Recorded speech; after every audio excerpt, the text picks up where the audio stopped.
Bismillahirrahmanirrahim. Assalamualaikum warahmatullahi wabarakatuh.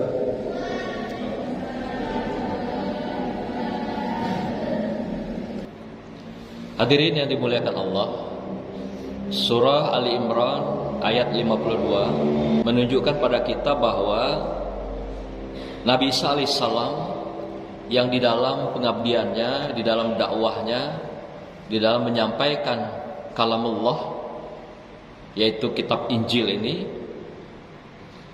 satu ketika dia dihadapkan dengan sebuah pilihan-pilihan yang sulit. Menurut mufassirin mengatakan bahwa pilihan sulit itu dia dikhianati oleh Bani Israel. Kita tahu jamaahnya Nabi Isa alaihissalam ini adalah Bani Israel. Maka itu ada nanti golongan Bani Israel ini yang memang menjadi pendukung beliau, jamaah yang setia, dan ada juga yang menjadi orang-orang yang mengingkari beliau, bahkan berusaha membunuh beliau, menghabisi nyawa beliau dalam kehidupannya, karena mereka tidak mau didakwahkan oleh Isa alaihissalam ini. Nah, mereka yang dari golongan-golongan yang ingkar, yang lari, yang katakan khianat dengan Nabi Isa alaihissalam, inilah yang dikenal dengan kelompok-kelompok Yahudi itu. Yahudi ini yang merupakan Bani Israel yang keluar dari kelompok golongan pendukung Isa alaihissalam. Maka itu sampai hari ini Yahudi ini selalu mencari selah-selah, kelemahan-kelemahan daripada Islam. Padahal dia tahu persis dari mulai Nabi Isa alaihissalam, dia paham betul di kitab Injil dan paham betul dengan Al-Quran. Maka itu dalam sebuah hadis Rasulullah mengatakan, bagaimana Yahudi itu pahamnya dengan Al-Quran bagaikan bapak yang tahu dengan di mana posisi tai lalat anaknya. Sampai begitu dikatakan Rasulullah. Artinya Yahudi ini bukan tidak mengerti Al-Quran atau Injil pada masanya, atau juga Taurat pada masa sebelumnya. Mereka tahu dan paham. Tapi persoalannya mereka sami'na wa aswa'na. Nah, kalau yang mereka yang taat, yang ikut, sami'na wa ata'na. Mereka mendengar, memahami, mempelajari, kemudian ata'na, taat. Tapi mereka Yahudi, sami'na, mereka paham, mereka mengerti, tapi mereka aswa'na, menolak untuk beriman dengan Al-Quran, beriman dengan Allah, beriman dengan para Rasul, wabil khusus Nabi Isa alaihissalam dan Muhammad Rasulullah sallallahu alaihi wasallam. Jadi kelompok yang ingkar, yang khianat ini dikenal dengan Yahudi ini. Sebagian lain ada juga Bani Israel itu sendiri. Nah, kemudian mereka yang kelompok yang taat dan pendukung daripada kitab Injil, wahyu Allah, Injil ini adalah mereka dikenal dengan Hawariyun. Dalam ayat ini dikatakan Hawariyun. Maka itu ketika Nabi Isa katakan, ketika dia terpojok dan dipojokkan oleh para pengkhianatnya ini, dia bertanya, siapakah di antara kalian, wahai Bani Israel, wahai jamaahku, wahai umatku, kata Nabi Isa alaihissalam, yang akan menolongku dan agama Allah ini? Maka dijawablah dari kalangan Bani Israel ini, kelompok Hawariyun ini, yaitu kamilah penolong engkau ya Nabi Isa atau Isa alaihissalam. Kamilah penolong agama Allah. Kami akan bersamamu hidup dan mati, kapanpun dan dimanapun engkau melakukan dakwah tentang Injil firman Allah ini. Itulah pernyataan Hawariyun. Makna Hawariyun ini sendiri dalam bahasa Arab adalah bermakna sangat putih. Orang yang punya putih hati, itulah intinya. Jadi katakan Hawariyun itu adalah kelompok yang putih hati. Jadi kalau ada nama-nama anak yang dibikin Hawariyah, Hawariyun, itu artinya orang yang punya putih hati. Itu maknanya. Jadi Hawariyun ini adalah kelompok-kelompok penolong, kelompok-kelompok yang menjadi pendukung dan juga membackup perjuangan Nabi Isa alaihissalam dalam perjuangannya.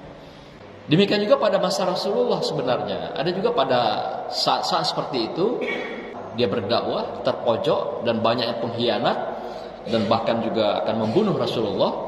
Ketika itu juga Rasulullah dalam hadisnya mengatakan, siapakah di antara kalian yang akan menolongku dan akan menjadi penolong agama Allah? Maka bangkitlah kelompok-kelompok saat itu yang namanya adalah kelompok Ansor. Ansor itu artinya adalah penolong.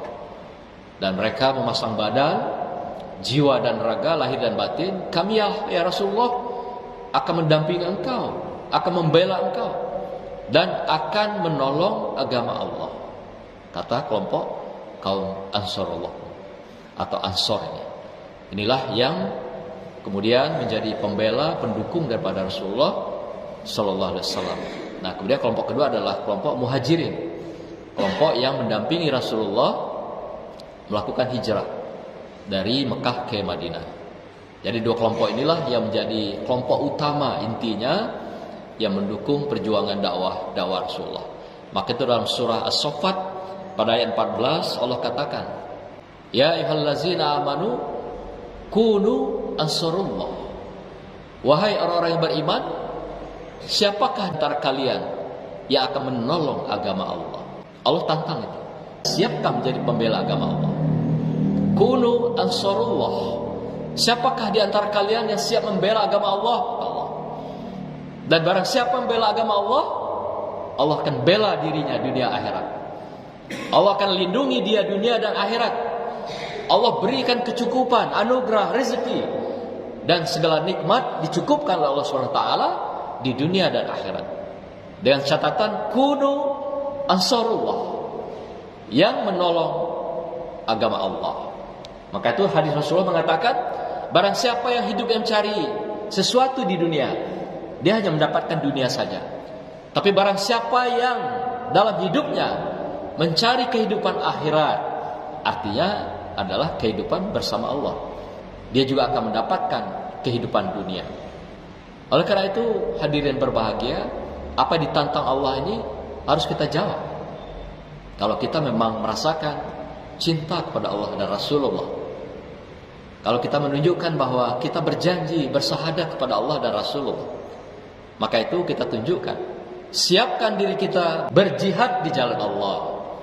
Jihad jalan Allah tentu saja tidak saja berperang di medan perang, tapi bisa saja kita jihad dalam pendidikan anak-anak agama kita, anak-anak kita yang tahfiz, guru-guru agama dan mengaji, pesantren, madrasah, membantu fakir, duafa. Itulah jihad di jalan Allah yang dikatakan ansarullah, menolong agama Allah.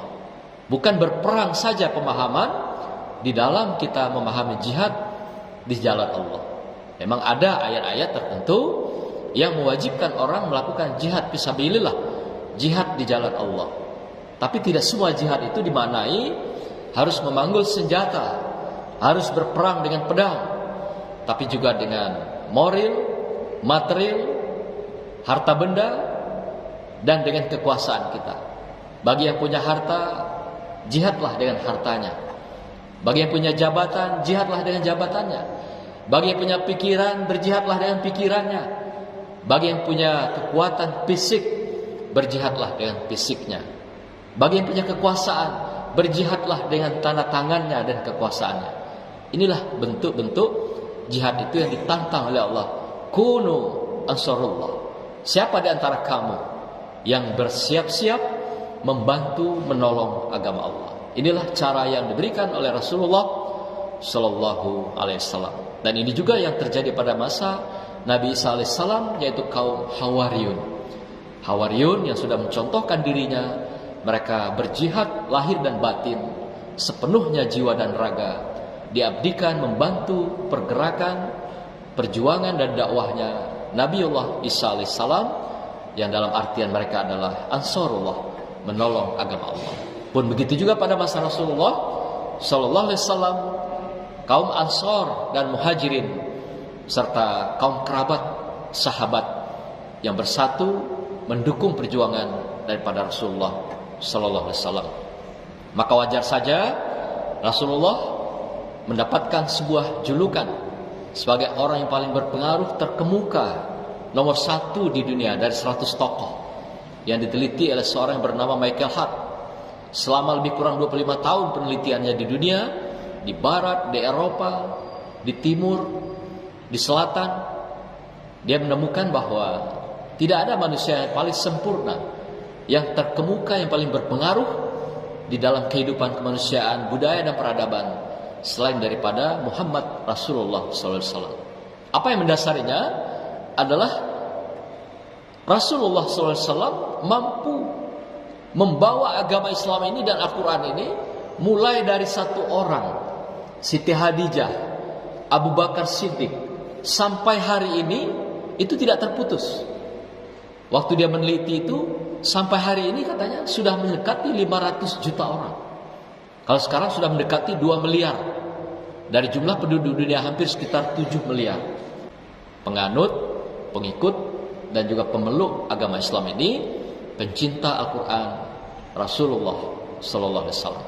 Inilah yang menjadi dasar secara ilmiah dan akademis Michael Hart menjadikan Muhammad Rasulullah orang yang pertama di dunia terkemuka dan berpengaruh di dalam lintasan sejarah, budaya dan peradaban, termasuk agama-agama besar di dunia.